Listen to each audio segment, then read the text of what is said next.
11 octobre 1989. Un chasseur supersonique syrien MiG-23 franchit la frontière israélienne à 1600 km/h, volant à seulement 15 mètres d'altitude.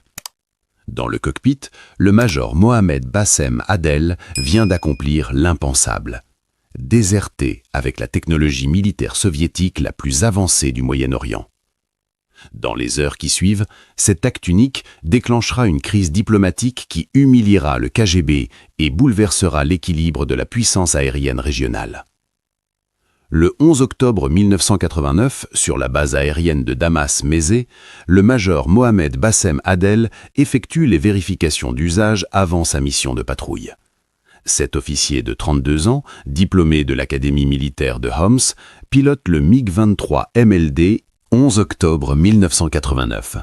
Un chasseur supersonique syrien MiG-23 franchit la frontière israélienne à 1600 km/h, volant à seulement 15 mètres d'altitude. Dans le cockpit, le major Mohamed Bassem Adel vient d'accomplir l'impensable. Déserter avec la technologie militaire soviétique la plus avancée du Moyen-Orient. Dans les heures qui suivent, cet acte unique déclenchera une crise diplomatique qui humiliera le KGB et bouleversera l'équilibre de la puissance aérienne régionale. Le 11 octobre 1989, sur la base aérienne de Damas-Mézé, le major Mohamed Bassem Adel effectue les vérifications d'usage avant sa mission de patrouille. Cet officier de 32 ans, diplômé de l'Académie militaire de Homs, pilote le MiG-23 MLD immatriculé 2786, un intercepteur tout-temps capable d'atteindre Mach 2,35. À ses côtés, des conseillers soviétiques surveillent chaque mouvement. Depuis 1973, l'Union soviétique maintient une présence militaire stricte en Syrie, contrôlant non seulement l'entraînement, mais aussi les missions opérationnelles. Les pilotes arabes volent sous surveillance constante, leurs itinéraires préétablis, leurs communications enregistrées. Ce matin-là, la température au sol atteint déjà 28 degrés Celsius. Adel revêt son casque ZH5, ajuste son masque à oxygène et monte dans le cockpit. Le MiG-23 MLD représente l'une des versions les plus avancées de cette famille d'appareils, équipé du radar Sapphire 23 MLA2, capable de détecter des cibles à 65 km et d'en suivre 10 simultanément.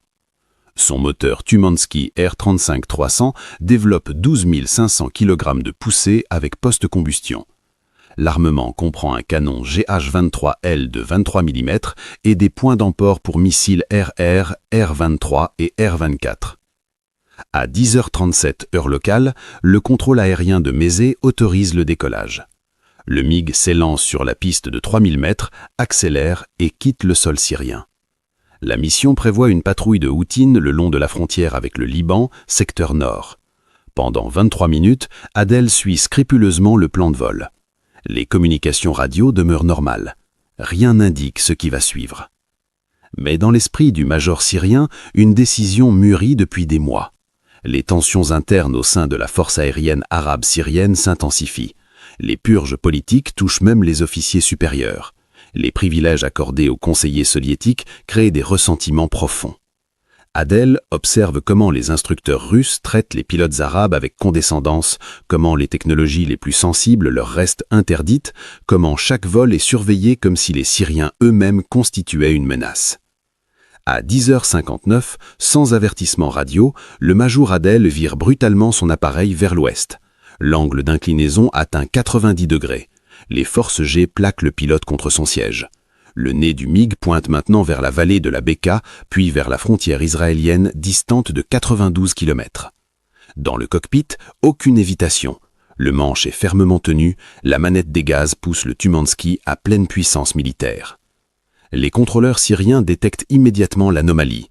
Les appels radio se multiplient, d'abord interrogatifs, puis impératifs. Aucune réponse. Le major Adel coupe toutes les communications. Son transpondeur IFF continue d'émettre des codes amis, ce qui retarde la compréhension complète de la situation.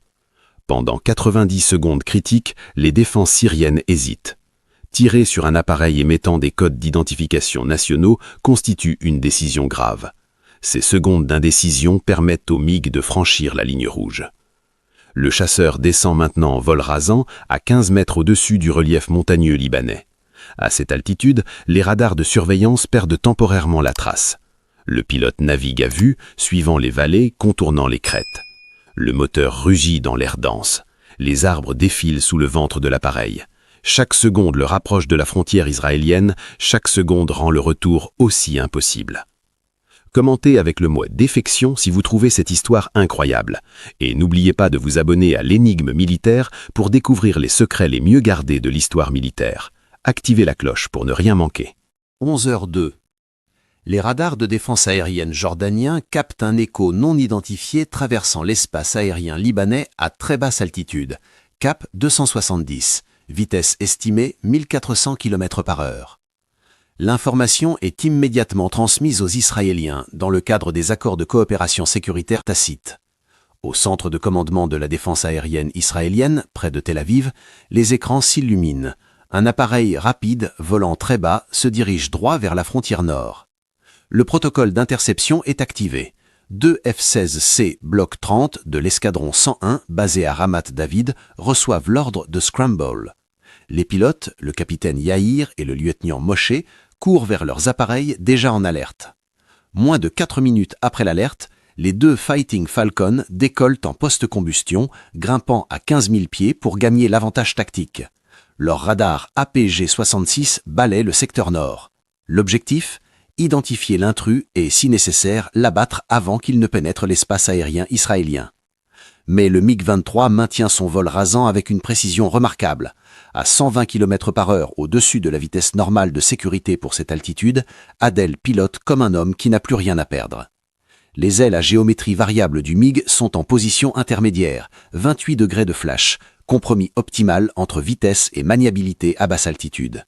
Le pilote syrien connaît son appareil parfaitement. Chaque vibration, chaque réponse des commandes lui est familière. 11h04. Le MiG franchit la frontière israélienne au niveau de Metula, village le plus septentrional d'Israël. Les systèmes de défense aérien israéliens, pourtant réputés parmi les plus sophistiqués au monde, sont pris au dépourvu. Les batteries de missiles Hawk déployées dans le secteur ne peuvent acquérir une cible aussi basse volant aussi vite. Les radars de surveillance continue perdent le contact pendant de précieuses secondes à cause de la topographie montagneuse. Dans le cockpit du MiG-23, le major Adel sait qu'il joue sa vie. Il ne connaît pas les procédures israéliennes de défection. Il ne sait pas si les Israéliens le prendront pour un kamikaze ou comprendront ses intentions. Sa seule option, communiquer. Il change de fréquence radio, passant sur la fréquence d'urgence internationale 121,5 MHz. En anglais hésitant, avec un fort accent arabe, il répète plusieurs fois le même message. Israeli Control, Syrian Pilot, Defection, Request Landing, No Attack. Les contrôleurs israéliens captent la transmission. La surprise est totale. Pendant 45 secondes, personne ne répond. Les officiers supérieurs sont contactés en urgence. Une décision doit être prise immédiatement. Le chasseur se rapproche de zones densément peuplées. À cette vitesse, s'il s'agit d'une attaque suicide, les dégâts seraient considérables. Mais la transmission radio répétée, le ton désespéré du pilote, le vol contrôlé vers l'intérieur du pays plutôt que vers des cibles stratégiques suggèrent une défection authentique. 11h06. L'autorisation est donnée. Un contrôleur israélien, parlant anglais avec un accent américain, entre en contact. Syrian pilot, you are cleared to land. Proceed Ramat David Air Base. Heading 180. Reduce speed. Les 2 F-16 reçoivent l'ordre de former une escorte plutôt qu'une interception hostile. Ils descendent rapidement, se positionnant de chaque côté du MiG-23 à une distance respectueuse mais menaçante. Leurs missiles AIM-9 Sidewinder sont armés, prêts à tirer à la moindre manœuvre suspecte. Le major Adel réduit les gaz progressivement. Son cœur bat à tout rompre, ses mains tremblent légèrement sur le manche. Il vient de franchir le point de non-retour. Derrière lui, la Syrie, où sa famille vit encore, où ses collègues le considéreront comme traître, où le régime d'Assad prononcera certainement une sentence de mort. Devant lui, l'inconnu total. Il ignore comment les Israéliens le traiteront, s'ils l'emprisonneront, s'ils utiliseront sa défection à des fins de propagande. 11h09. La base aérienne de Ramat David apparaît à l'horizon. Les pistes sont dégagées en urgence. Des véhicules de Fombier et ambulances sont positionnés. Des tireurs d'élite se déploient discrètement. Le MiG-23 effectue son approche finale, sortant son train d'héritage, réduisant encore sa vitesse. Les ailes passent en position maximale d'extension, 72 degrés vers l'arrière. À 180 km/h, les roues touchent le béton israélien. Les freins sont actionnés violemment. L'appareil s'immodélise après 800 mètres de roulage. Immédiatement, une douzaine de véhicules militaires israéliens entourent le MiG. Des soldats en armes prennent position. Un escalier mobile est approché rapidement du cockpit. Le major Adel, épuisé, ouvre la verrière, lève les mains bien visibles au-dessus de sa tête. Il descend lentement et immédiatement plaqué au sol, menotté. Mais aucune brutalité. Les soldats israéliens agissent professionnellement. Dans les minutes qui suivent, Adel est transféré dans un véhicule blindé et conduit vers un lieu sécurisé pour interrogatoire. 40 minutes après l'atterrissage, le MiG-23 MLD numéro de série 2786 est remorqué dans un hangar fermé de la base de Ramat David. Des bâches sont immédiatement déployées pour dissimuler l'appareil aux satellites de reconnaissance soviétiques qui passeront au-dessus d'Israël dans les prochaines heures. Pour la force aérienne israélienne, ce chasseur représente une opportunité extraordinaire. Contrairement au MiG-21 obtenu lors de l'opération Diamond en 1966 ou au MiG-23 MS et MF capturés aux Égyptiens et Syriens lors des conflits précédents, cet appareil est une version MLD, la plus avancée jamais exportée par l'Union soviétique au Moyen-Orient. Vous appréciez ce contenu? Partagez cette vidéo et abonnez-vous à l'Énigme militaire pour ne manquer aucune révélation historique. Les ingénieurs de l'IAF commencent immédiatement l'évaluation détaillée. Le MiG-23 MLD se distingue des versions antérieures par plusieurs améliorations majeures. Le radar Sapphire 23 MLA-2 possède des capacités de poursuite et d'engagement accrues. Les contre-mesures électroniques intégrées dans le système Pastel sont plus sophistiquées que tout ce qu'Israël a pu étudier précédemment. L'ordinateur de bord numérique remplace les systèmes analogiques des versions plus anciennes. Les sièges éjectables Zvezda K36DM offrent une capacité d'éjection à altitude zéro et vitesse nulle, technologie que les Occidentaux commencent seulement à maîtriser. Pendant 3 semaines, l'appareil est démonté méthodiquement. Chaque composant est photographié, mesuré, analysé. Les alliages métalliques de la structure sont testés pour déterminer leur résistance aux contraintes thermiques et mécaniques. Les circuits électroniques sont cartographiés. Les logiciels embarqués sont extraits et décompilés. Les ingénieurs israéliens découvrent des solutions techniques élégantes, mais aussi des compromis révélateurs de l'approche soviétique en matière de conception aéronautique. Robustesse et simplicité de maintenance privilégiées au détriment de l'optimisation absolue des performances. Le 3 novembre 1989, 23 jours après la défection, le MiG-23 est remonté et préparé pour les essais en vol. Le colonel Rafi, pilote d'essai israélien avec plus de 4000 heures sur chasseur, sera le premier à piloter l'appareil dans le ciel israélien. Le vol inaugural dure 52 minutes. Rafi teste les différentes configurations d'ailes, les régimes de vitesse, les taux de montée, les caractéristiques de décrochage. Son rapport initial est mitigé. L'appareil est puissant et rapide en ligne droite, mais la maniabilité est inférieure aux F-16 et F-15. Les commandes sont lourdes, les transitions de régime de vol demandent de l'anticipation. Les semaines suivantes, des simulations de combat aérien sont organisées. Le MiG-23 s'affronte des F-16C et de F-15A dans des engagements contrôlés. Les résultats confirment les analyses tactiques israéliennes. Dans un combat tournoyant à moyenne altitude, le MiG-23 perd rapidement son avantage énergétique face aux chasseurs américains. Cependant, en interception pure, lançant ses missiles R-24 à longue portée avant de désengager à haute vitesse, l'appareil soviétique reste dangereux. Ces informations sont capitales pour affiner les tactiques de combat des pilotes israéliens.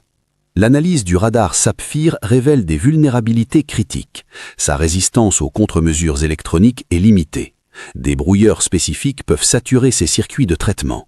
La portée réelle, en environnement de guerre électronique intense, est significativement réduite par rapport aux spécifications théoriques.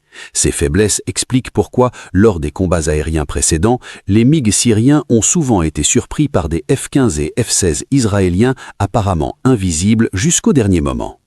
En décembre 1989, les données complètes sont partagées avec les États-Unis dans le cadre des accords de coopération militaire. Des experts américains de Wright-Patterson Air Base arrivent en Israël pour examiner l'appareil. L'US Air Force possède déjà quelques MiG-23 obtenus par divers canaux, mais cette version MLD apporte des informations nouvelles.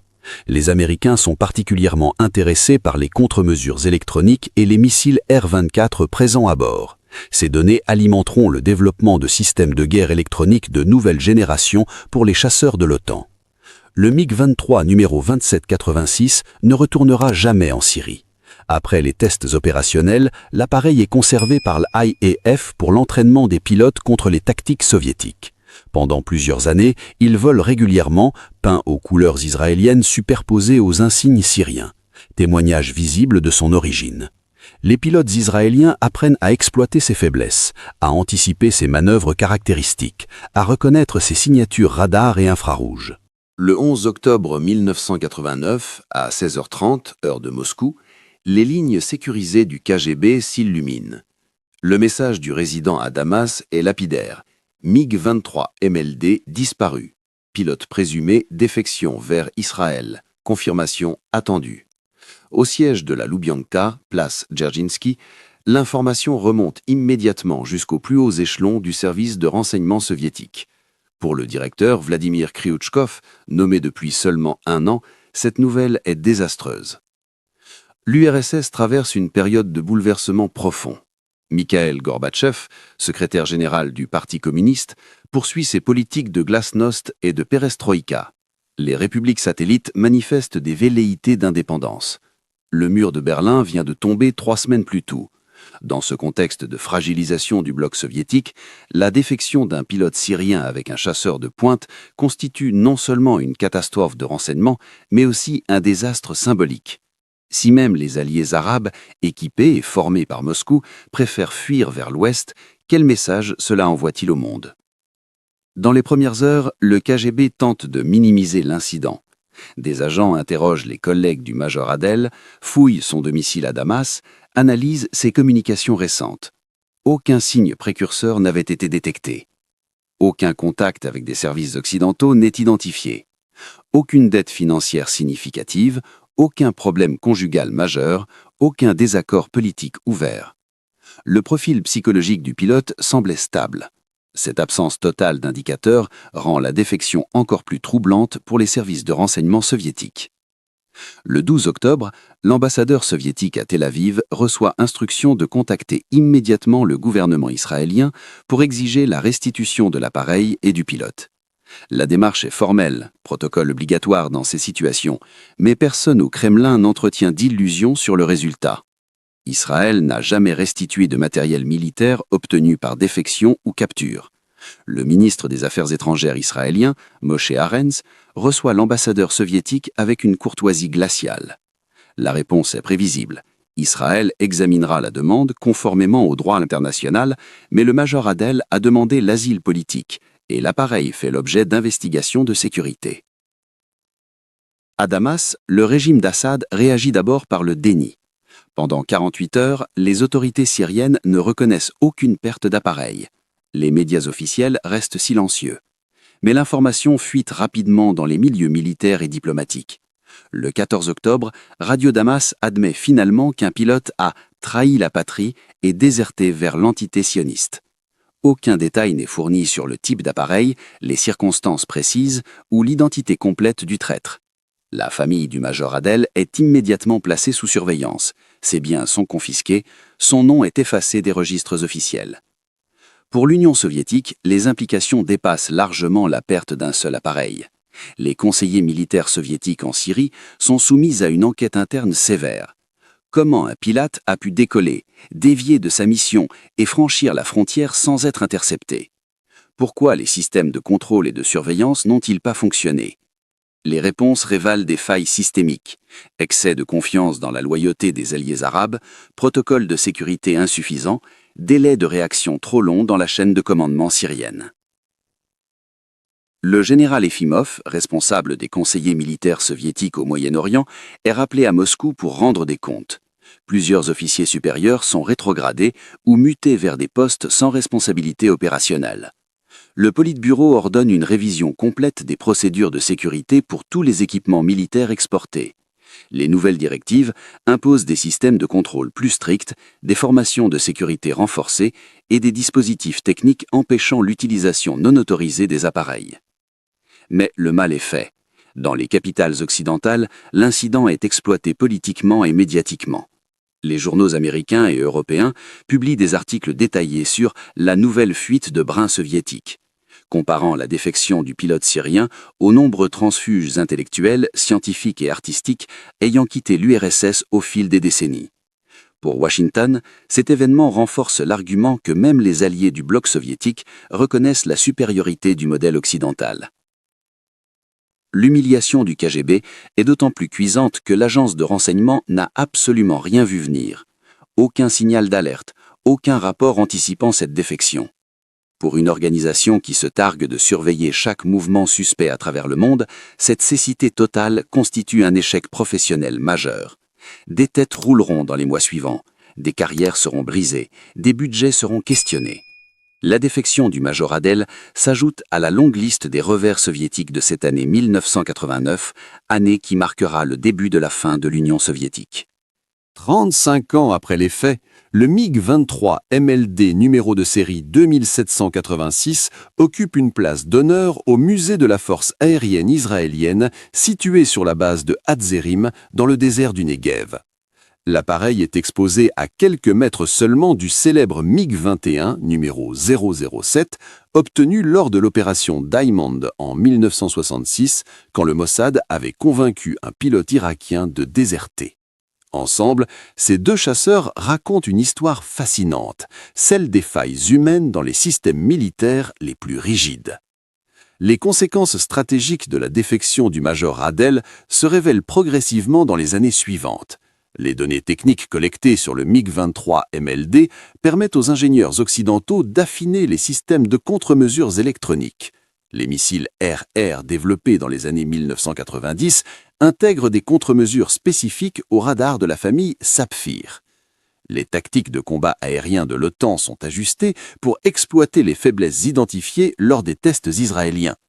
Chaque combat aérien impliquant des MiG-23 lors des conflits ultérieurs bénéficie indirectement de ces connaissances.